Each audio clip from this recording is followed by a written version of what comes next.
வரலாற்றை எழுதுகின்ற போது நமக்கு என்ன சொல்லுவாங்கன்னு கேட்டா, ஹிஸ்டரி டெக்ஸ்ட் புக் எழுதுறதுக்கு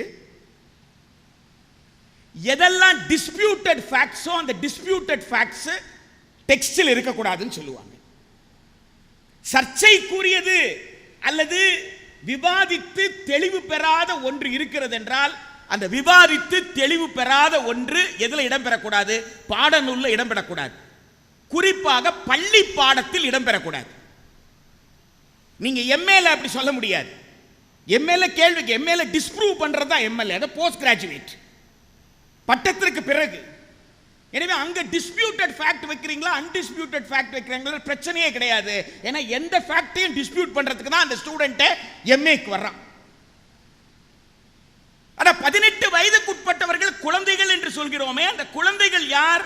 எதுக்கு 18 வயசு வரைக்கும் குழந்தைகள்? குழந்தைகளால் அந்த 18 வயது அந்த அனுபவம் என்பது எது நல்லது எது கெட்டது தீர்மானிக்கிற வயசு கிடையாது என்பதுதான்.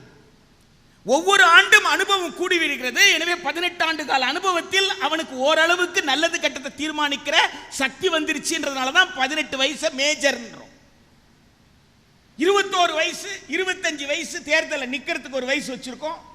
எதுக்கு இதெல்லாம் வச்சிருக்கோம்? மெச்சூரிட்டி, காக்னிட்டிவ் ஸ்கில்னுடைய வளர்ச்சி, புரிதல் திறனுடைய வளர்ச்சி, இதுதான் அடிப்படை. அப்ப வரலாற்றை எழுதும் பொழுது வள்ளுவர் கிட்ட இருந்து ஒரு விஷயத்தை கத்துக்கலாம்.